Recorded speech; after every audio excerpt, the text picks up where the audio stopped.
Hello everyone, I am Dr. Hulas Tonde and today we are going to talk about the topic how to write research project or thesis or research file. So let's start. So first of all we will go through the research. So what is research? So research is examining or probing systematically, or you can say the systematic investigation into any study of materials and sources in order to establish facts and reach new conclusions. Or you can also say a research is a goal based and structured effort to obtain new knowledge. Or you can also say pushing the boundaries of human knowledge. Or research is a game of significant ideas and creativity. तो आप simple से ये बोल सकते हो कि research करना एक तरह का इन्वेस्टिगेशन करना होता है, जिसमें हम लोग by the use of proper principles, methods, techniques, equipments, machines, ये सब का यूज करके हम लोग क्या करते हैं, इन्वेस्टिगेट करते हैं, एग्जामिनेशन करते हैं, तो उसको हम लोग रिसर्च कहते हैं। तो अभी आप कोविड-19 चल रहा अभी, तो आप देख सकते हैं कि कोरोना वायरस को रोकने के लिए या फिर उसके ट्रीटमेंट के लिए बहुत सारे क्या बोलते हैं रिसर्च चल रहे हैं पूरे वर्ल्ड में। सो आप रिसर्च का बहुत सारे तरीके से आप डेफिनेशन दे सकते हो। तो रिसर्च के बारे में अगर हम लोग बात करेंगे तो 1 साल भी लग सकता है, 2 साल भी लग सकता है, ये ख़त्म नहीं होगा। इतना बड़ा ये टॉपिक है, इतना बड़ा एरिया है। तो आज हम लोग सीधा सीधा कैसे हम लोग को रिसर्च प्रोजेक्ट लिखना है उसके बारे में आगे बढ़ेंगे। तो इसीलिए आगे हम बढ़ते हैं। Then thesis and report. So what is the difference between thesis and report? तो both are quite similar. So thesis क्या होता है कि एक long essay involving personal research written by a candidate for a university degree. तो simple सा ये है कि थीसिस वो होता है जो एक तरह का एसे होता है जो लॉन्ग होता है, ठीक है। कोई भी रिसर्च के बारे में आप एक ऐसे लिखते हो तो उसको आप थीसिस कह सकते हो। थीसिस को हम लोग सिनोनिम से है, डिसर्टेशन भी बोलते हैं, ऐसे भी बोलते हैं, पेपर भी बोलते हैं, ट्रीटाइज भी बोलते हैं। Okay, so composition, monograph, study, piece of writing, बहुत सारा नाम है। वैसे ही रिपोर्ट क्या है? Written account of something that one has observe, done और इन्वेस्टिगेटेड। तो दोनों सेम ही चीज़ है लगभग। थीसिस लॉन्ग होता है और रिपोर्ट उससे शॉर्ट होता है नंबर ऑफ पेजेस में। तो रिपोर्ट को आप डिस्क्राइब भी बोल सकते हो, और टेल, डेलिनिएट, आउटलाइन। ओके, तो थीसिस बोलो चाहे रिपोर्ट बोलो चाहे डिसर्टेशन बोलो, सब एक ही चीज़ है, थोड़ा सा ही डिफरेंस है। Okay, so now why to write project report. तो आपको प्रोजेक्ट रिपोर्ट और प्रोजेक्ट थीसिस क्यों लिखना है? सो टू कंप्लीट डिप्लोमा और डिग्री कोर्स। तो आपको मालूम है कि आप ये सेमेस्टर वो सेमेस्टर है 8, तो जो भी स्टूडेंट फाइनल ईयर में है उनको फुल प्रोजेक्ट बनाना होगा, या फिर जो स्टूडेंट प्री फाइनल ईयर में होगा या फिर थर्ड ईयर में होगा उसको एक मिनी प्रोजेक्ट बनाना होता है। तो उसके लिए बहुत इंपॉर्टेंट है, मैंडेटरी है। तो आपको एक प्रोजेक्ट फाइल सबमिट करना होता है अपने इंस्टीट्यूट में और यूनिवर्सिटी में। तो इसके लिए बहुत इम्पॉर्टेंट है। तो हम ये कह सकते हैं कि प्रोजेक्ट रिपोर्ट लिखना बहुत इम्पॉर्टेंट है। और दूसरी बात यह है कि मैंने बहुत सारे जगह पे गया है, बहुत सारे दूसरे इंस्टीट्यूट्स में गया है, तो वहाँ देखा हूँ कि बच्चे तो काम अच्छे किए रहते हैं, रिसर्च वर्क बहुत अच्छा रहता है, उनका कॉन्सेप्ट आइडियाज़ बहुत अच्छे होते हैं, लेकिन जब उसके हम प्रोजेक्ट रिपोर्ट को या प्रोजेक्ट फाइल को या फिर थीसिस को देखते हैं तो बहुत मतलब बेकार बना होता है, प्रॉपर फॉर्मेट में नहीं होता है, प्रॉपर ऑर्गेनाइज्ड नहीं होता है। तो इसीलिए प्रॉपर कैसे ऑर्गेनाइज्ड रखें, कैसे प्रॉपर फॉर्मेट में हम थीसिस को लिख सकते हैं या प्रोजेक्ट रिपोर्ट को लिख सकते हैं, तो इसी के बारे में ये टॉपिक है, तो इसको हम लोग आगे डिस्कस करेंगे। So it is essential to write a project report everywhere. आप कहीं भी अपने लाइफ में चाहे जॉब करो या आप बिजनेस करो या फिर कोई भी प्रोजेक्ट आप जैसे कि टेंडर भरते हैं या फिर कहीं से आप कॉन्ट्रैक्ट लेना है, तो उसके लिए हर एक चीज़ के लिए क्या है, आपको प्रोजेक्ट रिपोर्ट का ज़रूरत पड़ता है। और जो प्रोजेक्ट रिपोर्ट लिखने का जो स्किल है वो आपको बहुत सारा एरियाज़ में काम आते हैं, जैसे कि कंटेंट राइटिंग फॉर वेबसाइट्स। कोई अगर वेबसाइट डेवलप कर रहा है तो उसके लिए कंटेंट राइटिंग करना है, तो वहाँ भी एक तरह का प्रोजेक्ट रिपोर्ट का जो स्किल है वो काम आता है। वीडियोस बनाना है, एडवर्टीजमेंट करना है, मीडिया हाउसेस, मास कम्युनिकेशंस, जो भी रिपोर्टर होते हैं, जो चैनल्स वाले होते हैं, सब लोग एक तरह का रिपोर्ट बनाते हैं।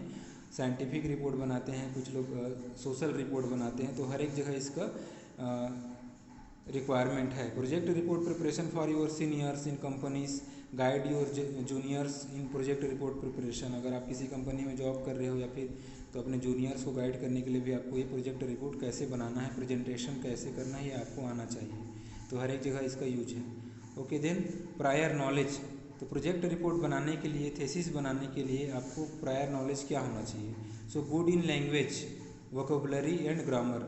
आप चाहे इंग्लिश लैंग्वेज में लिखो, चाहे मराठी में लिखो, हिंदी में लिखो, किसी भी लैंग्वेज में आप प्रोजेक्ट रिपोर्ट लिख रहे हो तो उसका कमांड होना चाहिए उस लैंग्वेज में, उस लैंग्वेज का वोकेबुलरी आना चाहिए, उस लैंग्वेज का ग्रामर आपको अच्छे से आना चाहिए। देन MS ऑफिस या फिर जो भी वर्ड फाइल है, एक्सेल फाइल है, ये सबको आपको उसमें कमांड अच्छा होना चाहिए। या फिर जो भी वर्ड फाइल है वो ओपन सोर्स सॉफ्टवेयर अगर कोई यूज कर रहे हो तो उसमें आपको कमांड होना चाहिए। स्पीड इन टाइपिंग अच्छा होना चाहिए आपका। एड ऑन, अगर आपको ड्राइंग्स आते हैं, ड्राइंग क्रिएट करना, फिगर्स वगैरह बनाना आता है, इमेज एडिटिंग और फिर इमेज प्रोसेसिंग आता है तो बहुत अच्छा हो जाएगा आपके लिए, आप अच्छे से अपना प्रोजेक्ट बना सकते हो। Knowledge of graphs, presentation methods etcetera, तो ये सब का नॉलेज आपको होना चाहिए। कितने टाइप के ग्राफ्स होते हैं, उसका क्या यूज होता है, कौन से ग्राफ का कहाँ यूज करना हो चाहिए, ये सब आपको आना चाहिए। तो बहुत अच्छा प्रोजेक्ट रिपोर्ट बना सकते हो। डाटा एनालिसिस, स्टैटिस्टिकल पैकेजेस अगर आपको आता है, कोई भी डाटा को एनालिसिस करने का कोई मेथड या सॉफ्टवेयर आता है तो बहुत अच्छा हो जाएगा। नेक्स्ट है फॉर्मेट ऑफ प्रोजेक्ट रिपोर्ट। तो ये 10 पॉइंट जो फॉर्मेट है वो बहुत इंपॉर्टेंट है। आप कहीं भी कोई थेसिस बना रहे हो या फिर डिसर्टेशन लिख रहे हो तो ये 10 पॉइंट्स उसमें इंक्लूड होना मस्ट है। इसके अलावा आप बहुत सारे और पॉइंट इंक्लूड कर सकते हो, लेकिन these points are most important. So first आपका पॉइंट होता है रिसर्च टॉपिक और टाइटल। तो किसी भी प्रोजेक्ट का एक टॉपिक होता है, एक टाइटल होता है जिस पे आप काम कर रहे हो। ओके, उसके बाद कंटेंट्स और टेबल ऑफ कंटेंट्स होना चाहिए, एब्स्ट्रैक्ट एंड कीवर्ड्स होना चाहिए, इंट्रोडक्शन होना चाहिए, लिटरेचर सर्वे और रिव्यू, लिटरेचर रिव्यू होना चाहिए, मटेरियल्स, मेथड्स, मशीन्स, अप्रोच और टेक्निक्स, मतलब इसमें से कोई एक नाम दे सकते हो आप। देन रिजल्ट्स एंड डिस्कशन होना चाहिए, देन कंक्लूजन्स होना चाहिए, देन फ्यूचर स्कोप, रेफरेंसेस। तो these are the 10 points we are going to discuss it. Okay, so choosing a research topic. तो रिसर्च टॉपिक और टाइटल कैसे चूज़ करना है, तो उसके लिए है ये सारी चीज़ें हैं जिसको कंसीडर करना ज़रूरी है। रिसेंट डिमांड और ट्रेंड्स, मतलब आप रिसर्च टॉपिक सेलेक्ट करते टाइम आपका प्रेजेंटली क्या चल रहा है। जैसे कि अभी कोरोना वायरस चल रहा है तो कोरोना वायरस के ट्रीटमेंट के लिए या फिर उसको प्रिवेंट करने के लिए आप क्या कर सकते हो, इस पे आप काम कर सकते हो। तो रिसेंट चीज़ जो चल रहा है उस पे आपको काम करना चाहिए। देन चैलेंजेस इन सोसाइटी और प्रॉब्लम सॉल्यूशन। कोई भी सोसाइटी में, मतलब ह्यूमन बीइंग की सोसाइटी में कोई भी प्रॉब्लम्स चल रहे हैं या चैलेंजेस हैं, उसको सॉल्व करने के लिए अगर आपके पास कोई आइडियाज़ है तो उसको आप as a research topic select कर सकते हो। Students interest plus guides interest. तो हर एक स्टूडेंट का या फिर जो ग्रुप ऑफ स्टूडेंट है उनका भी इंटरेस्ट होना चाहिए उस टॉपिक पे, और आप जिस फैकल्टी या फिर गाइड के अंडर वो प्रोजेक्ट करेंगे उनका भी वो इंटरेस्ट होना चाहिए। सपोज़ अगर कोई गाइड का स्पेशलाइजेशन और इंटरेस्ट थर्मल इंजीनियरिंग में है और आप प्रोजेक्ट लेना चाहते हैं मैन्युफैक्चरिंग इंजीनियरिंग में, तो वो मिसमैच हो जाएगा। तो वो भी कॉमन इंटरेस्ट होना चाहिए। देन नॉलेज ऑफ फंडामेंटल्स, जिस टॉपिक को आप लेना चाह रहे हैं, जिस टाइटल पे आप काम करना चाह रहे हैं, जिस एरिया पे काम करना चाहते हैं, उसका कम से कम फंडामेंटल्स आपको नॉलेज होना चाहिए, बेसिक का नॉलेज होना चाहिए आपको। Then availability of research facility, आपको ये चेक करना है कि आपके इंस्टीट्यूट में या फिर आपकी यूनिवर्सिटी में रिसर्च, उस जो भी टॉपिक ले रहे हैं उसके लिए रिसर्च फैसिलिटीज़ अवेलेबल है कि नहीं, उसके लिए सेफ्टी मेजर्स है, स्टैंडर्ड इक्विपमेंट्स है वो अवेलेबल है कि नहीं, ये चेक करना है। सपोज़ अगर आप न्यूक्लियर एनर्जी पे काम करना चाहते हैं लेकिन आपके पास उसके लिए रिसर्च करने के लिए फैसिलिटीज़ नहीं है, तो वो टॉपिक लेके आपको फिर वो प्रोजेक्ट कंप्लीट ही नहीं होगा।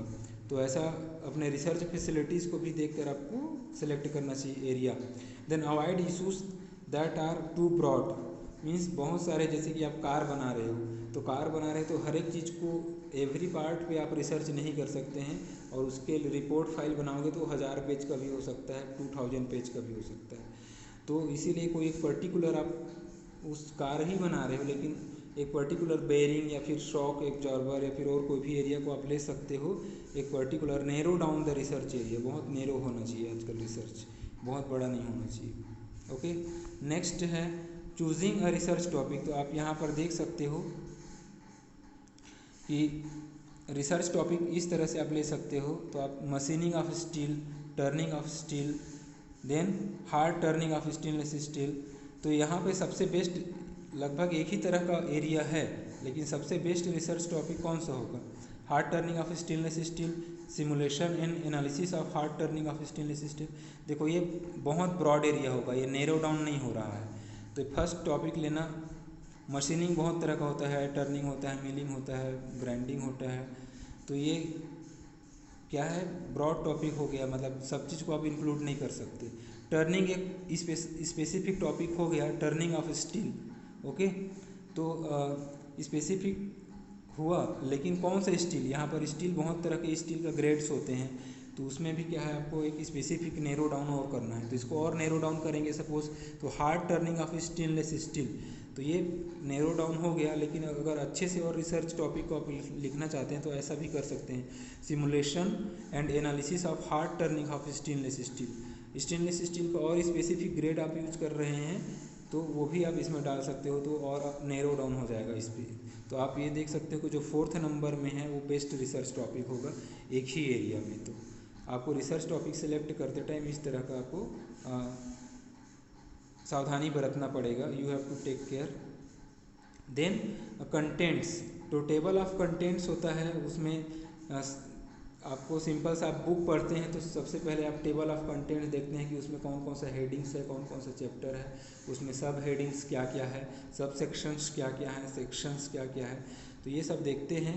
तो तो उससे आपको पता चलता है कि पूरे थीसिस में आपका क्या है। तो references should be also listed in the contents. तो ये कंटेंट इस तरह का होता है, आप देख सकते हो,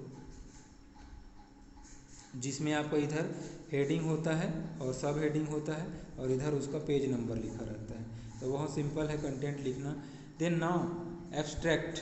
तो abstract it is read first by the reader but written at last by the author और रिसर्चर। तो दोस्तों कंटेंट जो है किसी भी थीसिस में या फिर रिसर्च पेपर में सबसे पहले टॉपिक के नीचे ही रहता है, लेकिन एब्स्ट्रैक्ट को सबसे लास्ट में लिखा जाता है, ये ध्यान रखना चाहिए। देन तो it is the summary that identifies the purpose, problems, methods and results of the work और रिसर्च वर्क। तो किसी भी रिसर्च वर्क का क्या पर्पस है, उसका क्या प्रॉब्लम है, क्या मेथड्स यूज़ किया गया है, क्या रिजल्ट्स आया है, ये सारे चीज़ को अगर हम लोग समराइज करके मतलब 300 वर्ड्स के अंदर अगर लिखते हैं, 150 वर्ड्स में या फिर 200 वर्ड्स में, बहुत शॉर्ट समरी होता है, तो उसको हम लोग एब्स्ट्रैक्ट कहते हैं। सिंपल सी बात है। So briefly explain the whole research carried out, मतलब जो पूरा आप रिसर्च किए हैं उसको 300 वर्ड्स के अंदर में आप उसको क्या करना है, एक्सप्लेन करना है। Since an abstract is only a summary of the work you have already done, जो आप ऑलरेडी काम कर चुके हैं उसके बाद एब्स्ट्रैक्ट लिखा जाता है। तो it is very easy to accomplish. तो एब्स्ट्रैक्ट लिखना बहुत ईजी टास्क है, कोई बहुत बड़ा टास्क नहीं होता है। जैसे कि ये एक एग्जांपल है एब्स्ट्रैक्ट का, जो मेरा एक पब्लिश्ड पेपर है उसमें मैंने ये लिखा है एब्स्ट्रैक्ट। तो ये मेरा टाइटल होगा, ये ऑथर का नाम हुआ, ये कहाँ से एफिलिएशन है वो हुआ, और मेरा ये एब्स्ट्रैक्ट, ये मैंने इतना शॉर्ट एब्स्ट्रैक्ट लिखा हुआ है।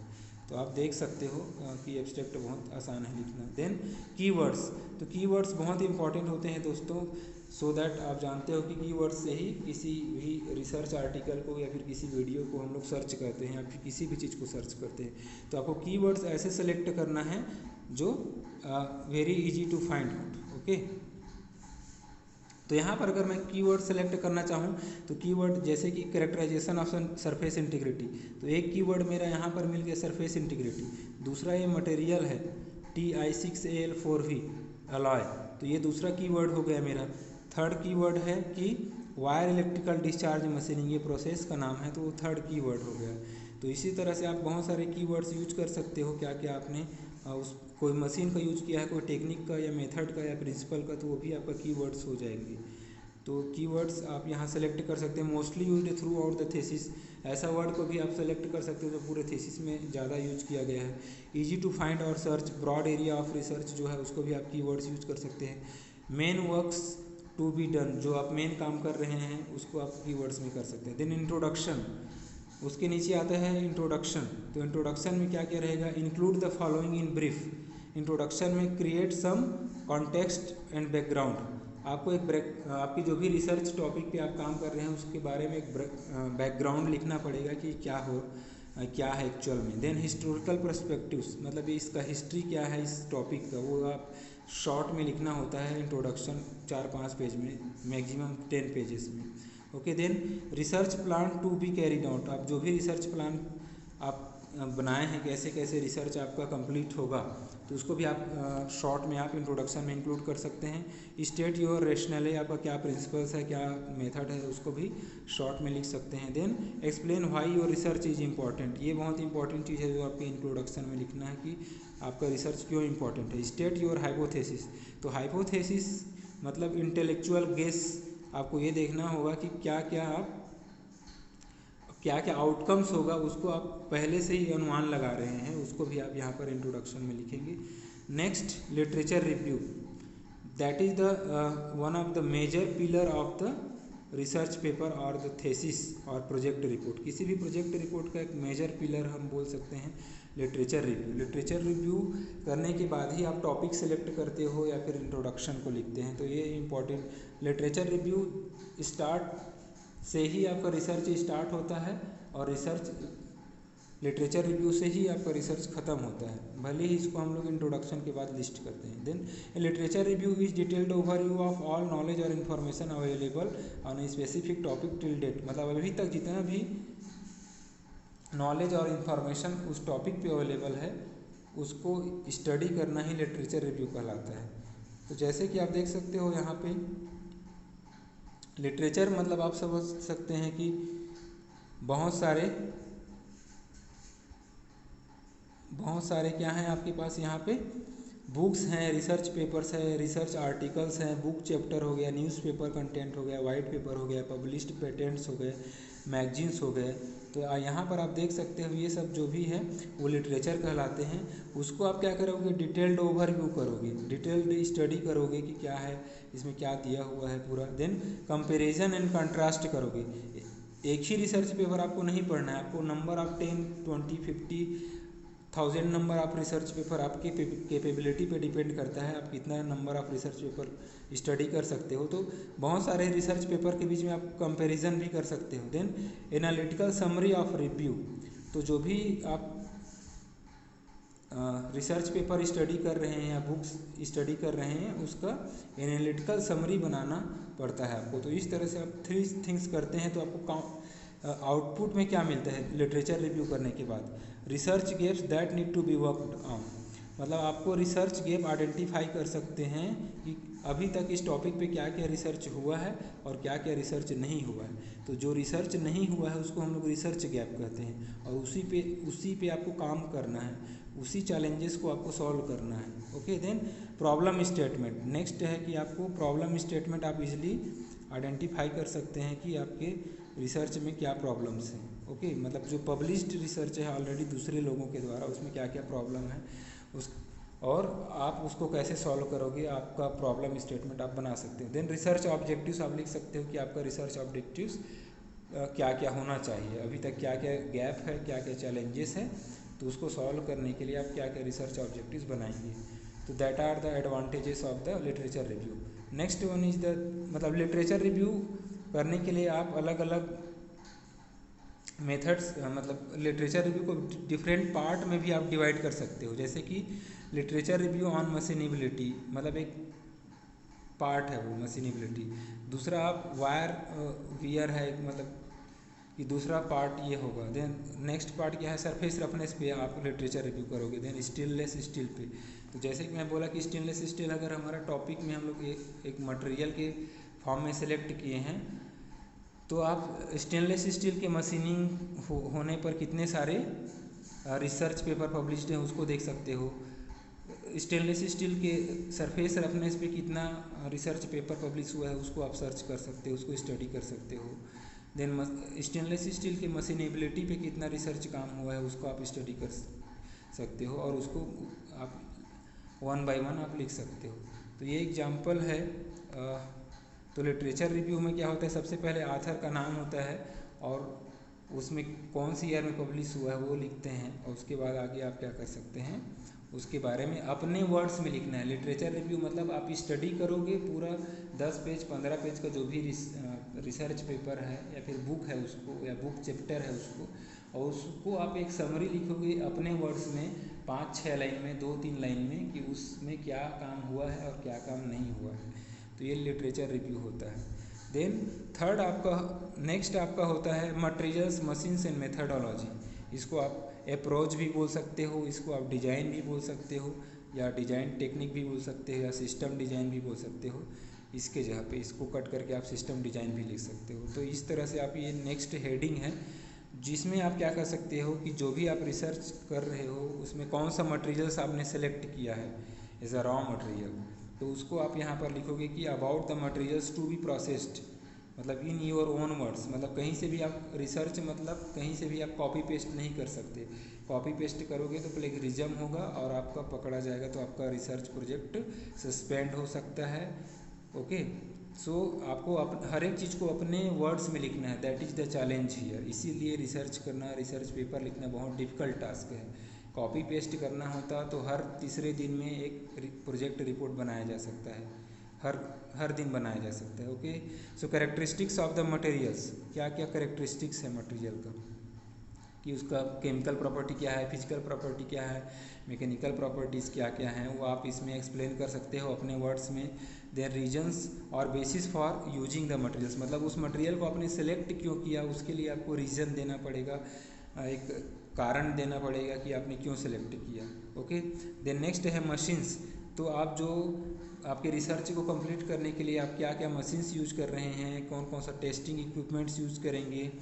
ओके, सो क्या क्या स्पेसिफिकेशंस हैं उस मशीन्स का, क्या क्या स्टैंडर्ड्स यूज किया जा सकता है, वो सब आप इसमें क्या करेंगे, इसके अंडर आप एक्सप्लेन करेंगे डिटेल्ड में। ओके, इसके लिए कोई ब्रीफ नहीं है, आप जितना डिटेलिंग कर सकते हो।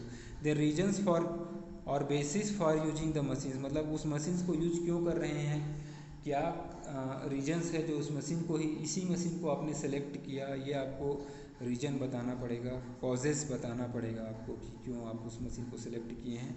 नेक्स्ट है इसी में आगे कंटिन्यू करते हुए कि मेथडोलॉजी और अप्रोचेस, मतलब आप कौन कौन सा अप्रोच यूज कर रहे हैं, मेथड्स कौन कौन सा यूज कर रहे हैं, characteristics of the methods, principles, working principles, working procedures, ये सब को आप यहाँ पर क्या कर सकते हैं, लिख सकते हैं।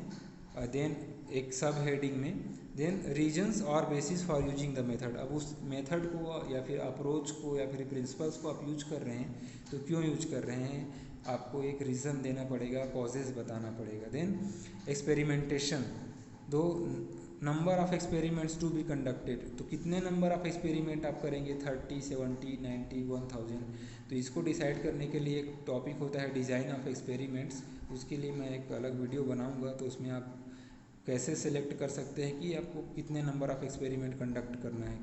Okay, then experimentation, working procedures आपको एक्सप्लेन करेंगे यहाँ पर अपने वर्ड्स में। देन एक्सपेरिमेंटल कंडीशंस क्या क्या हैं, पैरामीटर्स क्या क्या हैं। फॉर एग्जांपल अगर हम लोग लेथ मशीन में टर्निंग ऑपरेशन कर रहे हैं तो पैरामीटर्स क्या क्या हो सकते हैं, कंडीशंस क्या क्या हो सकते हैं। तो कटिंग स्पीड एक कंडीशन हो सकता है, पैरामीटर हो सकता है, डेप्थ ऑफ कट एक पैरामीटर हो सकता है, फीड रेट एक पैरामीटर हो सकता है। ओके, देन क्या क्या आउटकम्स होंगे, जैसे मटेरियल रिमूवल रेट हो गया, मशीनिंग टाइम हो गया, तो ये सब क्या हो, सरफेस रफनेस हो गया, ये सब क्या हो गया आपका आउटकम्स हैं, उसको भी आप यहाँ पर लिख सकते हो, उसका क्या स्पेसिफिकेशन है, क्या डिटेलिंग है। फोटोज़ ऑफ एक्सपेरिमेंटेशन, तो फोटोज़ और उसका लेबलिंग करके आपको एक फिगर बनाना पड़ेगा और उसको आप यहाँ पर इंक्लूड कर सकते हो। जो भी मशीन का फ़ोटो है, मशीन का इमेज है, टेस्टिंग इक्विपमेंट का इमेज है, उसको अपने रिसर्च प्रोजेक्ट में इस सब हेडिंग के अंदर आप लिख सकते हो। देन नेक्स्ट आता है एक्सपेरिमेंट करने के बाद आप क्या करते हो, डाटा कलेक्ट करते हो और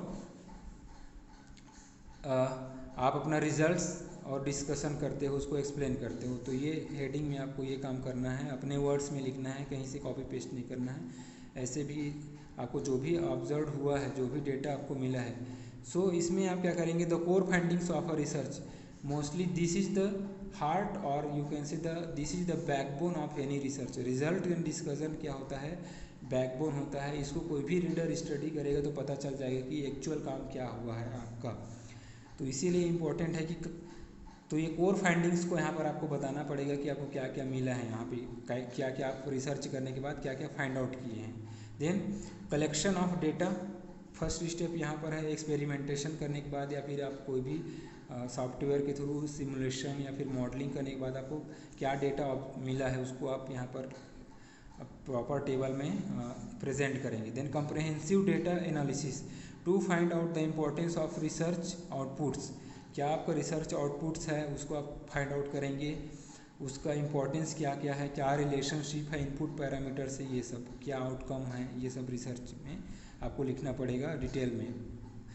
then present the observe data by using tables, graphs, charts, figures etcetera. जो भी आपका डेटा मिला है, जो भी इंफॉर्मेशन आप कलेक्ट किए हैं, नॉलेज कलेक्ट किए हैं रिसर्च एक्सपेरिमेंटेशन के बाद या रिसर्च वर्क के बाद, उसको आपको इसमें पूरा प्रेजेंट करना है और डिटेलिंग करना है। स्टैटिस्टिकल एनालिसिस किए हैं कुछ तो उसको भी आपको प्रॉपर यहाँ पे लिखना है।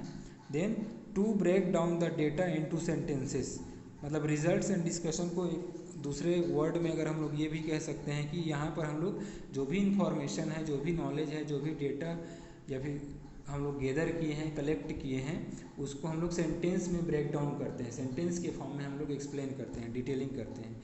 इन relevance to physics and mechanisms of the process used, जो भी आप प्रोसेस यूज करेंगे उसका मैकेनिज्म्स क्या कहता है, जो उसका फिजिक्स क्या है, उसके उस मेथड के क्या है, ठीक है, उसके रिलेवेंस में आपको डिटेलिंग करना है। Okay, then validate the outcomes by the scientific rigour और प्रायर वर्क, इसी तरह का अगर पहले ही कोई वर्क हुआ है तो उसके रिस्पेक्ट में आप अपने वर्क को वैलिडेट कर सकते हो, या फिर कोई भी स्टैंडर्ड टेक्निक है या फिर स्टैंडर्डाइजेशन है उसके रिस्पेक्ट में आप अपने वर्क को वैलिडेट कर सकते हो, एरर्स फाइंड आउट कर सकते हो। Okay, so these are the thing comes under the results and discussion. Then now conclusion is the, आप जानते हो कि कंक्लूजन मतलब होता है समरी, होता है सार, होता है किसी भी चीज़ का सारांश होता है कोई भी रिसर्च वर्क का। तो ये बहुत ब्रीफ में आप जो भी रिसर्च अभी तक किए हैं उसको आप क्या है यहाँ पर समराइज करना है। तो it include summary of the overall research, जो भी रिसर्च आप किए हो उसका समराइजेशन है। Then return in different points, मतलब इसको मोस्टली पॉइंट वाइज आप लिखते हैं कि क्या क्या किए हैं। देन इसमें आप मोस्टली कंप्लीशन ऑफ ऑब्जेक्टिव्स को इंक्लूड करते हैं कि आपने जो भी ऑब्जेक्टिव्स डिफाइन किया था वो कंप्लीट हुआ है कि नहीं, क्या क्या रिजल्ट्स आया है, क्या क्या उसका इन्फ्लुएंसेस हैं, ये सारा चीज़ आप यहाँ पर कंक्लूजन में पॉइंट वाइज आप लिख सकते हो। देन मोस्टली कंक्लूजन्स में आप briefly restate the topic as well as explaining why it is important. आपके टॉपिक को एक दो लाइन में लिखना पड़ता है कि आपका ये टॉपिक है, क्योंकि रीडर क्या है पढ़ते पढ़ते वो भूल भी जाता है कि क्या टॉपिक था या एक्चुअल में क्या काम हो रहा है। तो आपको फिर से आपको याद दिलाना पड़ता है कि हाँ हम ये टॉपिक पे काम कर रहे थे, इसका इम्पोर्टेंट ये है। देन रीस्टेट और rephrase your thesis statement in short, जो भी थेसिस स्टेटमेंट है, प्रॉब्लम स्टेटमेंट है, उसको फिर से आप यहाँ पर एक दो लाइन में लिख सकते हो। देन ब्रीफली, लेकिन रिपीट नहीं करना है, वहाँ से किसी भी सपोज इंट्रोडक्शन में आपने थेसिस स्टेटमेंट लिखा है वहाँ से सेम सेंटेंस को कॉपी करके यहाँ पर पेस्ट नहीं करना है, इसको फिर से रीस्टेट करना है, अपने वर्ड में लिखना है, रीफ्रेज करना है, इसीलिए यहाँ पर लिखा हुआ है। Okay, then briefly summarise your main points, जो भी आपका मेन पॉइंट्स है, मेन आउटकम्स है, उसको यहाँ पर ब्रीफली समराइज करेंगे। Then answer the so what question, ऐसा होता तो क्या होता, ये सब क्वेश्चंस करके आप उसको उस क्वेश्चंस का आंसर क्या होगा उसको एक्चुअली आप लिख सकते हैं। Why the topic of your paper और प्रोजेक्ट ट्रूली मैटर्स, मतलब क्यों इंपॉर्टेंस है उसको भी आप लिख सकते हो। क्लोज विथ लॉजिक, आपको यहाँ पर कंक्लूजन्स लिखना है तो लॉजिक के साथ लिखना है, कुछ भी नहीं लिख देना है यहाँ पे, ठीक है। So these are the example, मतलब ये इस तरह से यहाँ पर आप देख सकते हो कंक्लूजन्स में यहाँ लिखा गया है कि क्या क्या काम हुआ है, उसके बाद जो भी आउटकम्स है उसको यहाँ पर पॉइंट वाइज लिखा गया है, 2, 3, 5, 10, 20 कुछ भी, मतलब मैक्सिमम बिलो 10 पॉइंट्स होना चाहिए तो अच्छा होता है, ज़्यादा लिखोगे तो फिर वो रीडर्स को अट्रैक्ट नहीं करता है। Now next point is the future scopes, तो फ्यूचर स्कोप्स क्या हो सकते हैं? So the challenges and problem which have not been solved और considered in the present work.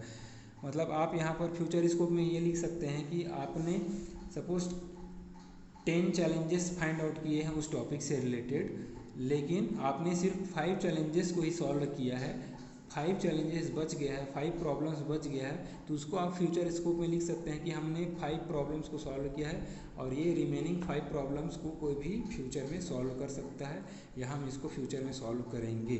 So there is a need for further research on your papers topic. मतलब इस तरह से आप ये बोल सकते हो कि इस टॉपिक पे बहुत सारे रिसर्च के लिए ये टॉपिक ओपन है, इसमें और फर्दर रिसर्च किया जा सकता है। तो इस तरह से आपका फ्यूचर स्कोप लिख सकते हो आप अपने, इसको भी पॉइंट वाइज 2.5 पॉइंट 10 पॉइंट्स में आप लिख सकते हो आसानी से। सो इस तरह से अगर आप लिखोगे तो आपका रिसर्च प्रोजेक्ट बहुत अच्छा अट्रैक्टिव लगेगा, उसका रीडरशिप बढ़ेगा, तो आपका डिमांड भी बढ़ सकता है। और आजकल रिसर्च पेपर लिखने के लिए ये इथिकल मैनर हो गया है कि अगर आप किसी दूसरे आदमी के लिए रिसर्च पेपर लिख रहे हैं या किसी कंपनी के लिए कंटेंट राइटिंग कर रहे हैं, उसे किसी प्रोडक्ट के एडवर्टीजमेंट करने के लिए आप कंटेंट लिखेंगे, साइंटिफिक राइटिंग जिसको बोलते हैं, तो बहुत उसके लिए आपको स्टार्टिंग 25-30 हज़ार से होता है, 50,000, 1 लाख 2 लाख तक आपको मिल सकता है। तो रिसर्च पे आप फोकस करके ये स्किल सीखिए और अच्छे से। देन रेफरेंसेस, नेक्स्ट आप तो जो भी जितना भी आप लिटरेचर रिव्यू में जितना भी रिसर्च आप पढ़े हैं, जो भी बुक चैप्टर्स मैगजीन्स वगैरह जो अभी आप स्टडी किए हैं, रिसर्च आर्टिकल्स स्टडी किए हैं, उसको यहाँ पर लिस्टिंग करना क्या कहलाता है? रेफरेंसेस कहलाता है। Then it should follow a standard style. हर एक जर्नल्स का, हर एक यूनिवर्सिटीज़ का, हर एक इंस्टीट्यूट्स का एक अपना रेफरेंसिंग स्टाइल्स होते हैं, तो उसको आपको फॉलो करते हुए उसी स्टाइल्स में लिखना है। Okay, then there should be uniformity throughout the list. जब लिस्ट प्रिपेयर कर रहे हैं तो आपका क्या होना चाहिए? यूनिफॉर्मिटी होना चाहिए। जो भी आथर्स का नाम लिखना है, टाइटल्स लिखना है, तो वो यूनिफॉर्म होना चाहिए। 2 टाइप्स ऑफ लिस्टिंग होता है, एक तो A to Z लिस्टिंग करेंगे। सपोज कि किसी आथर का नाम A है तो उसको फर्स्ट में लिखेंगे, देन किसी आथर का नाम C से स्टार्ट है तो उसी तरह से जिसका Z से स्टार्ट हो रहा है उसको लास्ट में लिखेंगे। दूसरा है नंबरिंग सिस्टम। आप अपने किस नंबर के रिसर्च पेपर को कौन साइटेशन करते टाइम कितने नंबर पे यूज किए हैं, तो उसके बेसिस पे नंबर देके आप रिसर्च साइटेशन और रेफरेंसिंग लिख सकते हैं। देन नेक्स्ट है नेक्स्ट वीडियो में हम लोग एक common mistakes made in writing research paper, ये मैं आपको बताऊंगा। तो please subscribe my channel, like share and subscribe. Thank you. इससे पहले मैं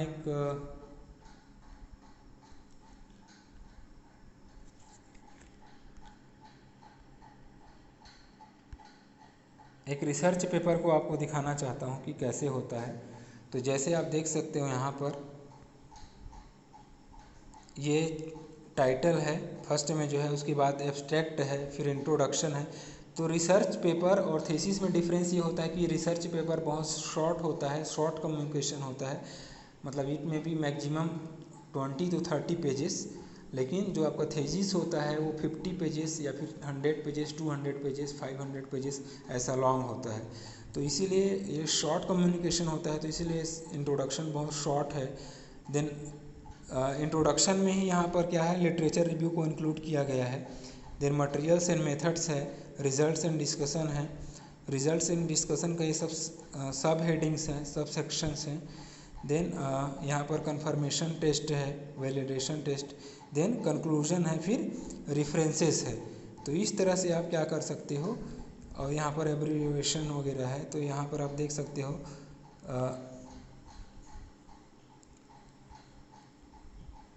ये देखो रेफरेंसेस में यहाँ पर ये 7वें नंबर का रेफरेंस देखो, ये जेंग जेड मिंग, ये सब आथर का नाम है।